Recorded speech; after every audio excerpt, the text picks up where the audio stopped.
오늘 아침 우리에게 주신 하나님의 말씀입니다. 오늘은 열왕기상 19장 9절에서부터 18절 말씀 같이 보겠습니다. 열왕기상 19장 9절에서 18절 말씀 제가 읽도록 하겠습니다.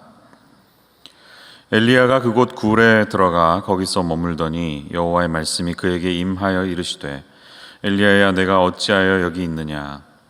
그가 대답하되 내가 만군의 하나님 여호와께 열심히 유별하오니 이는 이스라엘 자손이 주의 언약을 버리고 주의 제단을 헐며 칼로 주의 선지자들을 죽였음이오며 오직 나만 남았거늘 그들이 내 생명을 찾아 빼앗으려 하나이다. 여호와께서 이르시되 너는 나가서 여호와 앞에서 산에 서라 하시더니 여호와께서 지나가시는데 여호와 앞에 크고 강한 바람이 산을 가르고 바위를 부수나 바람 가운데에 여호와께서 계시지 아니하며 바람 후에 지진이 있으나 지진 가운데에도 여호와께서 계시지 아니하며 또 지진 후에 불이 있으나 불 가운데에도 여호와께서 계시지 아니하더니 불 후에 샘이 한 소리가 있는지라. 엘리야가 듣고 겉옷으로 얼굴을 가리고 나가 굴 어귀의 섬에 소리가 그에게 임하여 이르되 엘리야야 내가 어찌하여 여기 있느냐. 그가 대답하되 내가 만군의 하나님 여호와께 열심히 유별하오니 이는 이스라엘 자손이 주의 언약을 버리고 주의 제단을 헐며 칼로 주의 선지자들을 죽였음이오며 오직 나만 남았거늘 그들이 내 생명을 찾아 빼앗으려 하나이다. 여호와께서 그에게 이르시되 너는 내 길을 돌이켜 광야를 통하여 다메섹에 가서 이르거든 하사엘에게 기름을 부어 아람의 왕이 되게 하고 또 너는 님시의 아들 예후에게 기름을 부어 이스라엘의 왕이 되게 하고 또 아벨무홀라 사밧의 아들 엘리사에게 기름을 부어 너를 대신하여 선지자가 되게 하라. 하사엘의 칼을 피하는 자를 예후가 죽일 것이요 예후의 칼을 피하는 자를 엘리사가 죽이리라. 그러나 내가 이스라엘 가운데 7,000명을 남기리니 다 바알에게 무릎을 꿇지 아니하고 다 바알에게 입맞추지 아니한 자니라. 아멘. 네, 한 주간 잘 지내셨나요? 오늘은 3월의 첫째 주일입니다. 저희가 함께 모여서 예배드리지 못한 지 어언 1년이 되어 갔습니다. 다음 주면 1년 되는 것 같아요. 쉘터 인 플레이스라는 한 번도 못 들어본 그런 단어를 들으며 지난 1년이라는 세월을 보내왔습니다. 한 번도 가보지 않은 길을 걸어가셨던 저와 여러분 모두를 좀 격려하고 축복해드리고 싶습니다. 여러분 자랑스럽고요. 그동안 잘 인내해 오셔서 참 감사드립니다. 근데 한편으로는 너무 힘들게 살아가시는 분들 이야기를 많이 듣습니다. 마음이 지쳤다, 영적으로 공허하다, 몸이 아프다 이런 분들의 이야기를 들으면서 여러 생각을 하게 되었습니다. 코로나 블루라는 이야기가 전 세계에 돌고 많은 사람들이 우울증과 같은 현상으로 고생하시는 이야기를 들으면서 저 역시 그런 시간을 보내며 오늘 본문 속에 떠올랐던 이 엘리야를 생각하게 되었습니다. 오늘 19장에 나타난 이 엘리야의 모습을 보면 우울증에 빠진 사람의 모습이 그대로 여기 담겨 있습니다. 그는 원래는 대단한 일을 했던 선지자죠. 여러분 잘 아시죠? 아합 왕이라고 하는 북이스라엘의 가장 사악한 왕과 대적하면서 승리를 선포했던 대단한 선지자인데요. 어쩌면 이렇게 두 모습이 다른가요? 승리하고 갈멜산에서 전투에서 450명의 바알 선지자를 물리치는 그런 엘리야의 모습이 너무나 대조적으로 여기에선 달라져 있는 모습이 좀 당혹스럽기까지 합니다. 너무 초라해져 있지 않습니까? 이세벨이라고 하는 아합 왕 부인의 메시지를 받고 뭐 하려면 하지, 죽이려면 죽여봐 이렇게 담대하게 얘기하는 게 아니라 부르르 떨면서 브엘세바라고 하는 먼 남유다의 남쪽까지 도망쳐서 로뎀나무 아래에 주저앉아서 죽여달라고 하는 이런 정상적이지 않은 그의 모습을 보면서 우리는 당혹해 하기도 합니다. 얼마나 이 모습이 대조가 되고 다른지 모르겠어요. 그 극명한 차이는 18장 마지막과 19장에서 볼 수 있는데 여러분 18장 마지막 절을 보면 이런 내용이 있죠. 한번 올려주시죠. 여호와의 능력이 엘리야에게 임함에 그가 허리를 동이고 이스라엘로 들어가는 곳까지 아랍 앞에서 달려갔더라. 무슨 일이 있었던 것입니까? 3년 반 동안 그 내리지 않던 비가 드디어 이제 내렸어요. 엘리야의 기도를 통해. 그리고 아합 왕이 약간 민망한 모습으로 마차를 타고 산에서 내려오는데 엘리야는 허리를 동이고 이스르엘이라는 곳, 자그마치 17마일이나 떨어진 곳까지 막 달려갔다는 거예요. 얼마나 이 아드레날린이 많이 나왔을까. 정말 충만한 모습으로 막 힘차게 달리는 그의 모습이 대단해 보입니다.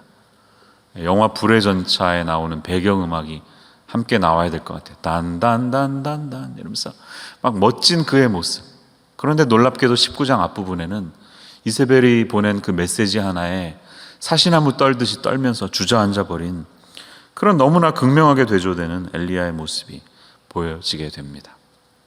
그는 왜 지쳤을 것일까요? 왜 이렇게 이토록 변하게 되었을까요?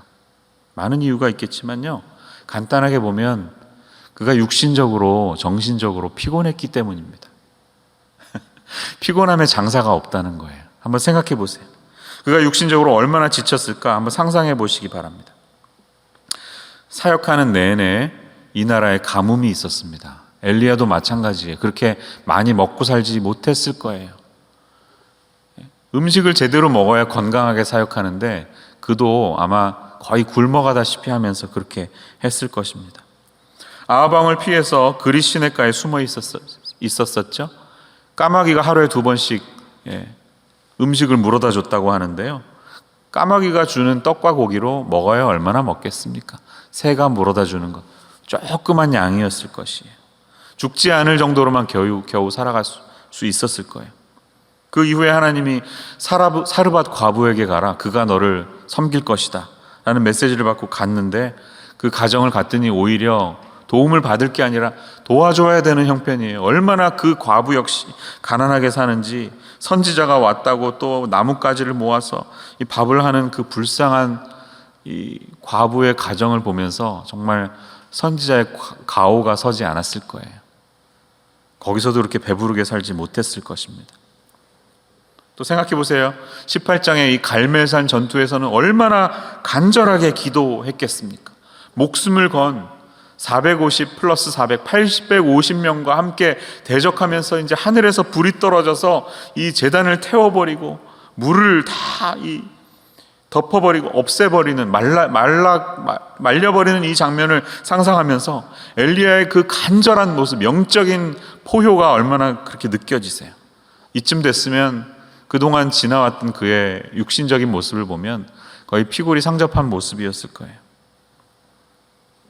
아무리 하나님의 종이라고 해도 이렇게 고생하면, 또 17마일 막 달리기까지 했으면 그 역시 지칠 수밖에 없었을 것입니다. 두 번째로는 정신적으로 그의 마음이 얼마나 피폐해져 있는지 우리가 본문을 통해 많이 발견되고 있는데요, 그는 이 어려운 가뭄의 시기를 보내면서도 하나님 앞에 돌아서지 않는 백성들을 보면서 낙심했을 것입니다. 그리고 이 어려운 시기에 정말 하나님을 위해서 일하는 사람은 자기밖에 없다고 그렇게 말하는 엘리야의 모습을 볼 수가 있어요. 오늘 본문의 10절 그리고 14절을 보면요, 엘리야의 답변이 똑같은데, 내가 하나님 여호와께 열심히 유별하다. 하나님, 나같이 이렇게 유별나게 하나님 섬기는 사람이 또 어디 있습니까? 그런데 나만 남았습니다. 진짜 백이는 다 사라지고 저만 찐 선지자입니다. 저만 진짜입니다. 이렇게 다른 사람들에 대한 불만, 자기밖에 없다고 하는 그런 마음으로 가득 차 있는 엘리야를 우리가 보게 되는 것입니다. 또 그는 자기 연민에 빠져 있는 모습이죠. 차라리 죽여주십시오, 이런 모습하면서 지칠 대로 지쳐버린, 정신적으로도 이제 병들어져 있는, 내가 이렇게 혼자서 열심히 해봐야 아무도 도와주는 사람도 없고 되는 게 하나도 없구나, 이렇게 자기 연민에 빠져 있는 그의 모습을 봅니다. 또 비교 의식 속에서 있는 열등감도 그에게 있음을 보게 됩니다. 내가 전에는 특별한 사람인 줄 알았는데 정작 해보니까 나도 별것 아니구나, 이렇게 비교 의식에 빠졌습니다. 그래서 본문의 4절을 보면, 19장 4절, 지금 내 생명을 거두어 주십시오. 그리고 나는 내 조상들보다 낫지 못합니다.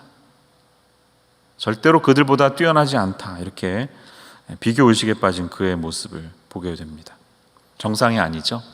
여러분 생각해 보십시오. 지금 이세벨이 사신을 보내서 메시지를 보낸 다음에 너 죽일 거야. 조심해. 이렇게 하는데 이게 진짜일까요? 아니요. 진심이었다면 이세벨은 자객을 보냈지 사신을 보내지 않았을 것입니다. 바로 죽여버렸겠죠. 단지 위협하는 것이었습니다. threatening 하는 것이었어요. 정말 죽였다면 이 승리 속에서 막 그냥 스타가 되어 있는 그를 민중들이 가만히 있지 않았을 것입니다.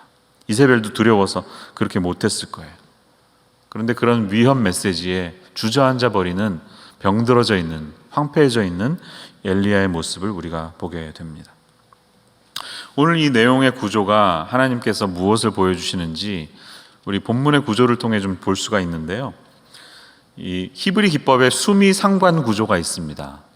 A, B, X, 그다음에 A-, B- 이런 식으로 쓰여 있는 건데요. 오늘 본문에서도 볼 수가 있어요. 한번 화면을 올려주시면 열왕기상 19장 9절과 14절의 내용은 비슷합니다. 그렇죠? 한번 보세요. 하나님이 구울 속에 들어가 있는 엘리야에게 네가 어찌하여 여기 있느냐? What are you doing here? 이렇게 묻습니다. 그리고 13절 보면 엘리야야 네가 어찌하여 여기 있느냐? 또 물으시는 하나님의 말씀이 있고요. 그의 대답하는 10절과 14절의 엘리야의 답변도 동일합니다. 본문을 보시면. 그렇죠. 이게 같은 내용이 반복되면서 중간에 X가 있어요. 11절, 12절. 하나님이 어떤 식으로 말씀하시는 내용이죠. 이것이 본문의 키포인트라는 사실을 보여주고 있습니다. 하나님은 정상적으로 반응하지 않는 엘리야를 보면서 무엇인가 중요한 치유를 하고 계신다는 것을 우리는 여기 본문을 통해 볼 수가 있는 거예요. 자, 여러분, 그럼 하나님이 어떤 방식으로 치유하고 있는지 우리가 좀 살펴보면 좋겠습니다. 이것은 일반적으로 상담하시는 분들의 원리도 같은데요. 먼저 하나님은 그를 만져주십니다. 필요를 채워주세요. 이렇게 터치한다는 것은 무슨 뜻인가요? 터치한다는 것은 내가 공감해. 내가 너의 형편을 잘 알아. 그의 부족한 형편을 이해해주는 어프로치인데 하나님께서는 로데나무에 주저앉은 엘리야에게 천사들을 보내서 5절 말씀 보니까 그를 어루만지며 라고 말합니다. 하나님이 터치해 주시는 거예요. 너 힘든 거 내가 잘 알아. 공감하는 거죠. 그리고 어떻게 하나요? 지쳐있는 그를 깨워서 음식을 먹이고 다시 재우십니다. 이게 하나님이 하시는 거예요. 여러분 지쳐있을 때는요 그냥 쉬는 게 좋아요. 힘드시면 자면 돼요. 그렇죠? 자고 일어나면 많이 회복되죠. 하나님도 그렇게 어프로치 하는 것을 봅니다. 사람이 누군가를 이렇게 치유할 때 정상적이지 않으면 일단 홀드해야 됩니다. 그리고 졸리면 자게 해야 되고 배고프면 먹여야 돼서 좀 정상으로 돌아올 때까지 만져주는 일이 먼저 필요하다는 것이죠. 두 번째로 하나님은 그의 이야기를 들어주고 계십니다. What are you doing here? 네가 여기 왜 있는 거야? 이렇게 하나님은 질문하셔서 질문을 통해 엘리야의 반응을 끌어내십니다. 그렇죠? 그래서 10절과 14절을 그는 동일하게 자기의 이 삐뚤어진 마음을 하나님 앞에 표현하고 있어요. 저만 남았습니다. 다 나를 죽이려고 합니다. 이런 엘리야의 마음을 들어주시는 하나님이 있죠. 세 번째 어프로치는 들려주십니다. 하나님의 음성을 들려주세요. 그게 11절 12절이에요. 어떻게 들려주세요? 여러 일들이 있었지만 맨 마지막에 세미한 소리로 하나님의 고요한 음성으로 하나님의 하시고자 하는 말씀을 그에게 들려주십니다.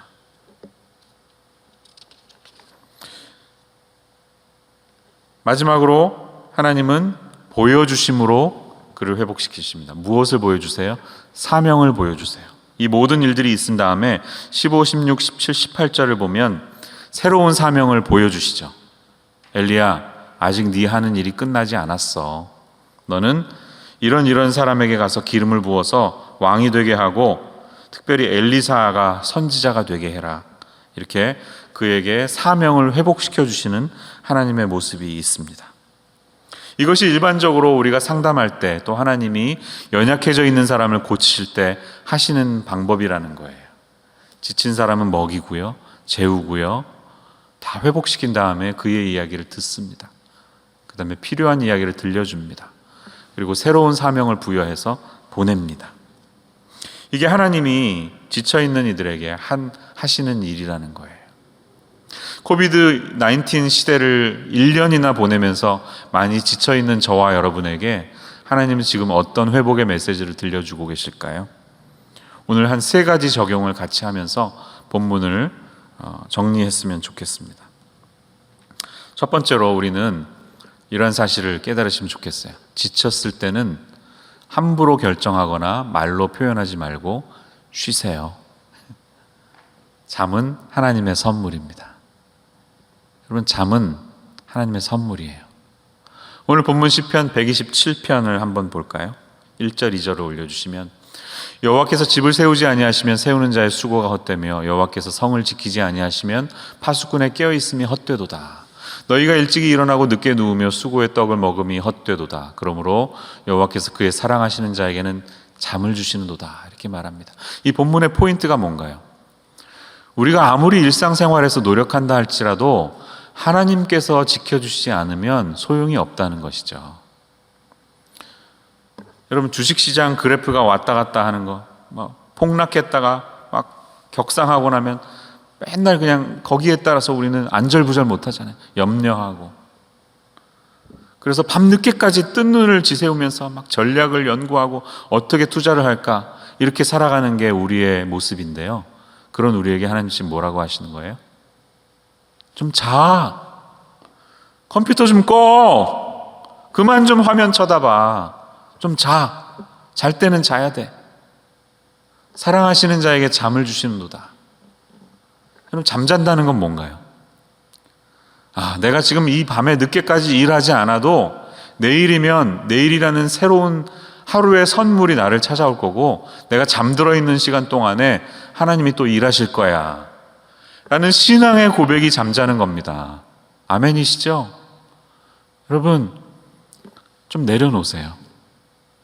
지쳐 계시면 안절부절하지 마시고 그냥 쉬세요. 잠시 쉬시는 게 축복입니다. 여러분, 지쳐 있으면 우리가 정상적으로 반응할 수가 없습니다. 저는 이렇게 다치면, 피곤해지면 입 쪽에 뭐가 많이 나거든요. 그리고 제일 심할 때는 이제 혀에 혓바늘이 돋습니다.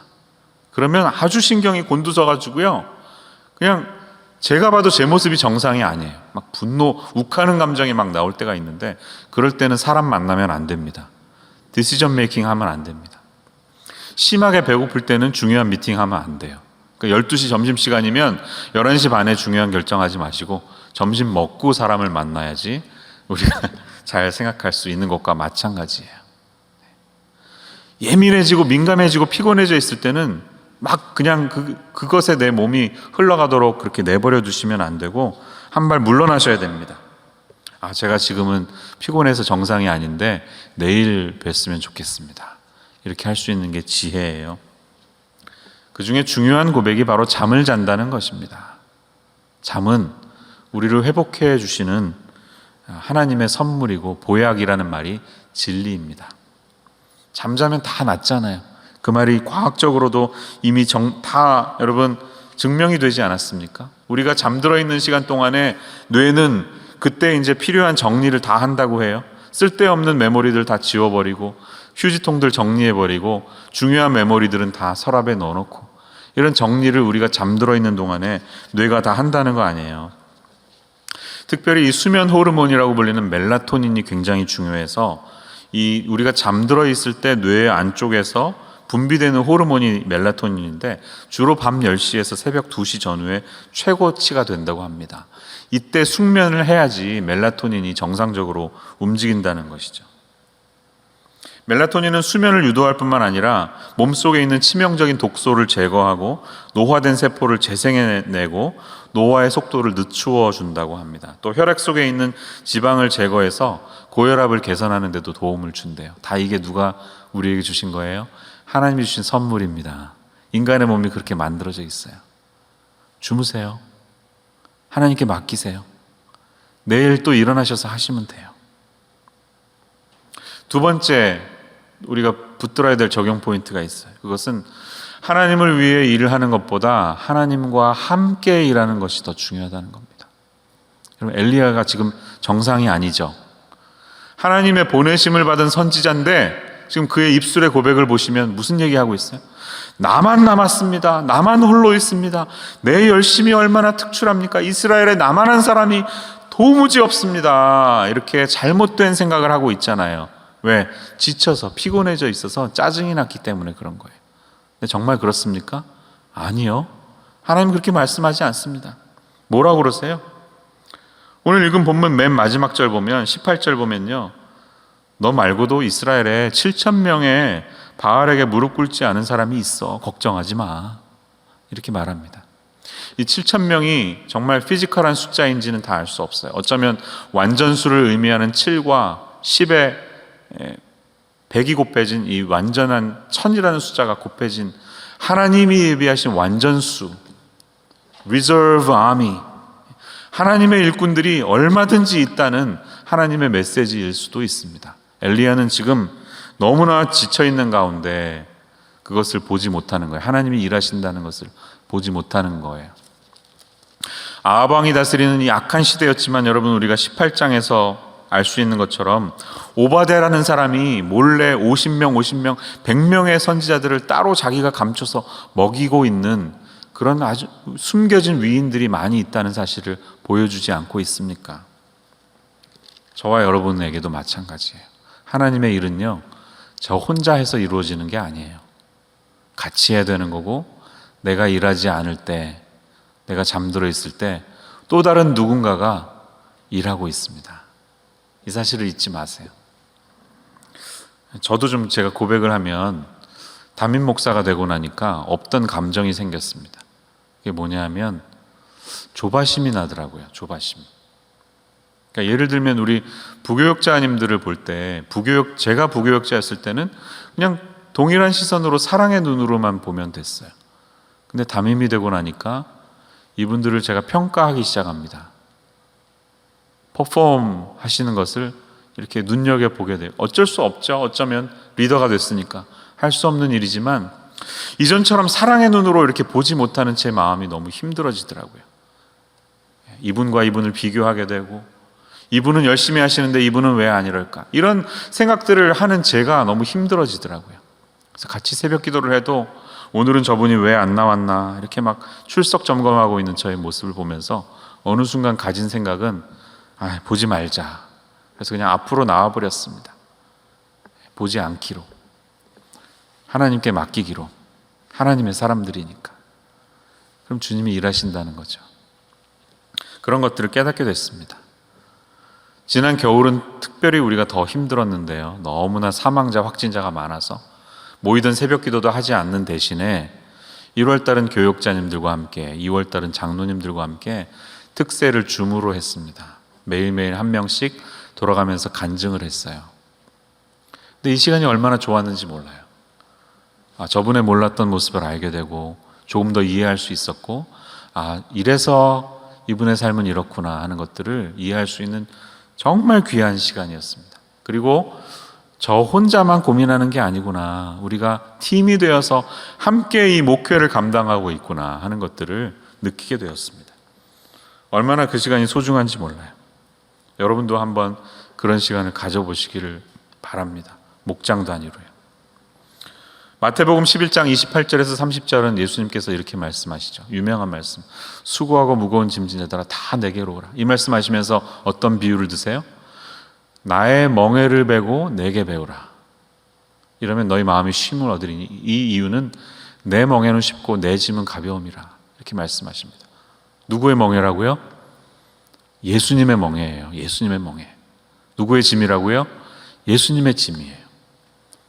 전에도 한번 설교 드린 적이 있는데 이스라엘의 농사에서는 2마리가 함께 밭을 갑니다. 지금 예수님과 우리가 함께 동행하면서 가고 있는데 멍에를 같이 지고 있는 거예요. 멍에는 하나예요. 근데 이 멍에가 누구의 멍에? 예수님의 멍에입니다. 예수님의 짐입니다. 우리는 그저 묻어가는 존재예요. 우리가 할 일은 그분을 바라보면서 한 걸음 한 걸음 걸어가기만 하면 돼. 이게 주님이 우리에게 말씀하시는 것입니다. 사랑하는 여러분, 내가 하나님을 위해서 I'm working so much for you. For you. 하나님은 우리의 도움을 필요하지 않는 분입니다. 그러나 하나님이 우리에게 원하시는 것은 I wanna be with you. 하나님과 함께 일하는 것입니다. 그 귀한 사역을 주님과 함께 일하기를 원하십니다. 내가 이루고 있는 이 지나친 자기 성취와 자기 만족이 정말 하나님을 위한 것인지 자신에게 물어보시기를 바라요. 그리고 그것보다 하나님과 함께 있기를 원합니다. 이렇게 고백하실 수 있는 저와 여러분 되시기를 바랍니다. 마지막으로 세 번째는요, 이 시대는 익숙하지 않은 방법으로 우리에게 말씀해 주시는 하나님의 음성을 들을 때라는 사실을 기억하시기를 바랍니다. 여러분, 전에는 우리가 하나님을 어떻게 경험했나요? 일반적으로 우리는 함께 모이는 집회를 통해 많이 경험했습니다. 유명한 강사님들 모시고 함께 부흥 집회하고 말씀 사경회하고 훈련받고 예배드리면서 우리는 그 가운데서 일하시는 하나님을 경험했습니다. 하나님이 이렇게 역사하시는구나, 그렇게 경험했는데 지금은 그것이 다 끊어져 버렸어요. 그리고 우리 각자 흩어져서 각자의 삶 속에서 가정에서 하나님을 찾아야 할 때라는 겁니다. 지금 하나님이 엘리야를 만나주시는 과정을 보세요. 굴 속에 들어가 있는 그를 나오라고 하면서 하나님이 어떻게 하세요? 처음에는 크고 강한 바람이 산을 가리고 바위를 부쉈습니다. 그런데 거기에도 하나님 계시지 않는다 말이에요. 그 다음에 바람 후에 지진이 있었습니다. 지진 후에도 하나님이 계시지 않는다고 말해요. 지진 후에는 불이 있었습니다. 그런데 불 가운데에도 하나님이 계시지 않았다, 이렇게 말씀하십니다. 그런데 맨 마지막에 세미한 소리를 통해 말씀하셔요. 여러분, 이 지나갔던 방법은 트래디셔널 웨이예요. 기존에 있었던, 모세가 하나님을 만났을 때 호렙산에서 그랬잖아요. 바람이 지나가고 불이 내리고 땅이 흔들리는 역사가 있었는데, 새로운 방법으로, 이전의 방식이 아니라 새로운 방식으로 지금 하나님이 말씀해 준다는 거예요. 이 세미한 소리라는 단어를 한번 잘 생각해 보세요. NIV에서는 그냥 gentle voice, gentle whisper, RSV에서는 still small voice라고 평범하게 번역했지만, 여러분, 제일 좋은 번역은, 히브리어에 가까운 번역은 a brief sound of silence, 짧은 침묵의 소리. 짧은 침묵의 소리. 그럼 침묵하는데 어떻게 소리가 날 수가 있나요? 말이 안 되는 것 같죠? Sound of silence. 근데 하나님은 침묵 속에서 말씀하세요. 이것이 많은 하나님의 사람들이 경험했던 것입니다. 기도하실 때 여러분, 기도의 50% 정도는 내가 쏟아놓는 기도보다는 듣는 기도를 하시기 바라요. 말씀을 묵상하시고 말씀을 품고 그 다음에 조용히 하나님께서 무슨 이야기를 하시는지 한번 들어보세요. 이 코비드-19 시대는 너무 그것을 하기 좋은 때입니다. 일상의 모든 것을 접어놓고 길거리로 나가시고 산으로 가시고 트레일에 가셔서 조용히 걸으면서 하나님, 지금 이 시대 속에서 저에게 무슨 말씀을 하십니까? 이렇게 묻고 침묵 속에 말씀하시는 그분의 음성을 듣기에 너무나도 좋은 시간입니다. 이전에는 우리가 그럴 시간이 없었죠. 출장 다니고 가족여행 다니고 매일 그냥 카톡 울리는 여러 메시지와 이메일과 전화에 반응하느라 침묵할 겨를이 없었습니다. 정신없이 살아가고 기도도 그냥 번갯불에 콩 볶아 먹듯이 그렇게 10분 15분 짧게 막 올려드리는 기도 다 하고, 아시죠? 나머지는 생략하겠습니다. 내일 뵙겠습니다. 이러고 기도하는 우리의 모습이 있었다면, 지금이야말로 Sound of Silence, 이 침묵의 소리를 듣기에 얼마나 좋은 때가 지금이야말로 더 있겠습니까? 여러분, 말씀하시는 하나님을 찾으시기 바라요. 잠시 일상에서 접어놓으세요. 어떤 사람이 일을 하다가 자기 결혼 예물시계를 잃어버렸대요. 중요한 거니까 막 뒤지고 찾았는데 아무리 자기 작업 현장을 뒤져도 안 나온대. 여러 시간 찾다가 포기하고 다른 업무에 집중하고 있는데 시간이 지나니까 모든 것이 고요해지는 순간 째깍 소리가 들렸다는 거죠. 그 소리를 따라서 가봤더니 사물함 뒤쪽에 떨어져 있는 그 시계를 찾았다는 것입니다. 그것이 바로 짧은 침묵의 소리, 우리에게 말하는 소리예요. 여러분, 엘리야는 우리와 성정이 같은 사람이로되 라고 야고보서는 5장은 우리에게 말합니다. 우리도 얼마든지 엘리야처럼 될 수 있는 사람이라는 거예요. 우리도 하나님의 음성을 따라 순종하면 정말 17마일을 달려도 피곤하지 않을 만큼 놀라운 일을 할 수 있는 사람이지만, 우리도 똑같이 우리가 육신적으로 정신적으로 지치면 엘리야와 비슷하게 이 깊은 우울증과 침체에 빠질 수밖에 없는 사람이 바로 우리라는 거예요. 이것을 극복하셔야 됩니다. 코비드 이 시대 속에서 우리는 이 침묵 속에 말씀하시는 하나님을 찾을 수 있어야 합니다. 제가 점검 리스트를 한번 좀 작성해 봤어요. 9가지가 있는데요. 한번 여러분 동의하시면 동그라미 해보시기 바랍니다. 내 마음이 그렇다 하면.